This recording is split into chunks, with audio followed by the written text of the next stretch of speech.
যাদের নামাজ পড়ার সময় দুনিয়াবি চিন্তা মনে আসে বা নামাজে অমনোযোগী তৈরি হয়, তারা ভিডিওটি শেষ পর্যন্ত দেখার অনুরোধ রইল। হযরত আলী রাদিয়াল্লাহু তাআলা আনহুর কাছে একজন ব্যক্তি এসেছে। তখন লোকটা বলল, হুজুর, আমার নামাজে মন বসে না। নামাজে দাঁড়ালে আমার দুনিয়াবি নানা চিন্তা আসে। হুজুর, আমার এই নামাজ কি আল্লাহ তাআলা কবুল করবেন? তখন হযরত আলী রাদিয়াল্লাহু তাআলা আনহা বলেছেন, না, তোমার নামাজ কবুল হবে না। তখন লোকটা মনে অনেক কষ্ট নিয়ে চলে যাচ্ছেন। এমন সময় রাসূল সাল্লাল্লাহু আলাইহি ওয়াসাল্লাম এসে হযরত আলী রাদিয়াল্লাহু তাআলা আনহুকে জিজ্ঞাসা করলেন, ইয়া আলী, আপনার কাছে লোকটা কেন এসেছিল? এসে দেখি মন খারাপ করে চলে গেল। কেন, কি হয়েছে, আমাকে বলুন। তখন আলী রাদিয়াল্লাহু তাআলা আনহু বলেন, তিনি আমার কাছে জানতে এসেছেন যে নামাজে দুনিয়াবি চিন্তা আসলে নামাজ হবে কিনা। আমি বলেছি, না, তোমার নামাজ কবুল হবে না।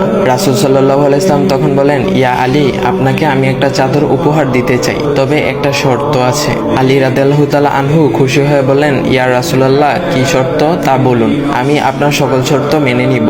বুঝতেই তো পারছেন রাসূল সাল্লাল্লাহু আলাইহি ওয়াসাল্লামের চাদর বলে কথা। তখন রাসূল সাল্লাল্লাহু আলাইহি ওয়াসাল্লাম বললেন, ইয়া আলী, আপনি যদি এই মুহূর্তে 2 রাকাত নামাজ একনিষ্ঠভাবে পড়তে পারেন দুনিয়াবি সকল চিন্তা দূর করে, তাহলে আমি আপনাকে সেই চাদরটি উপহার দেব।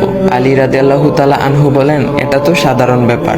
আলী রাদিয়াল্লাহু তাআলা আনহু তখন নামাজে দাঁড়িয়ে গেলেন আর তিনি নামাজ পড়তে শুরু করলেন।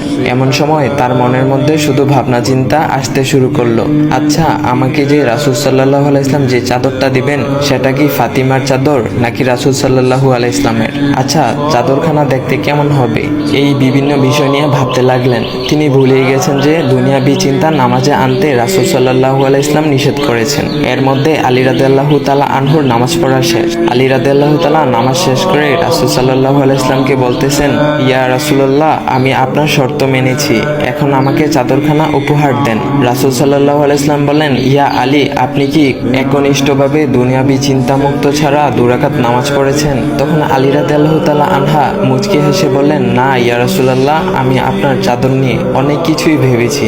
তখন রাসূল সাল্লাল্লাহু আলাইহি ওয়াসাল্লাম বলেন, ইয়া আলী, নামাজ তোমারও হয়েছে, আর তুমি যাকে নামাজ হবে না বলে ফতোয়া দিয়েছো, তার নামাজও আল্লাহ তাআলা কবুল করে নিয়েছেন। শোনো আলী, দুনিয়াবি চিন্তা দ্বারা নামাজ বাতিল হয় না, নামাজ মহান আল্লাহ তাআলা কবুল করে নেন। সকল ফরজ নিয়ম কানুন মেনে নামাজ পড়লে নামাজ হবে ইনশাল্লাহ। তবে আমাদের সকলের উচিত নামাজ আদায় করার সময় একমাত্র আল্লাহকে স্মরণ করে নামাজ আদায় করা। নামাজে দাঁড়ালে দুনিয়াবি চিন্তা মাথায় আসে, এটা শয়তানের একটা ফাঁদ। আল্লাহ তাআলা আমাদের সকলকে শয়তানের কুমন্ত্রণা থেকে হেফাজত রাখুক এবং সঠিকভাবে মনোযোগের সাথে নামাজ আদায় করার মতো তৌফিক দান করুক। সবাই বলি আমিন। চাইলে ভিডিওটা আপনি অন্যদের কাছে শেয়ার করতে পারেন, এতে অন্যদের ভুল ভ্রান্তিগুলো দূর হবে। তো গাইস, এমন ইসলামিক ভিডিও পাওয়ার জন্য ভাইয়ের আইডিটা ফলো করে দিয়ে যাও।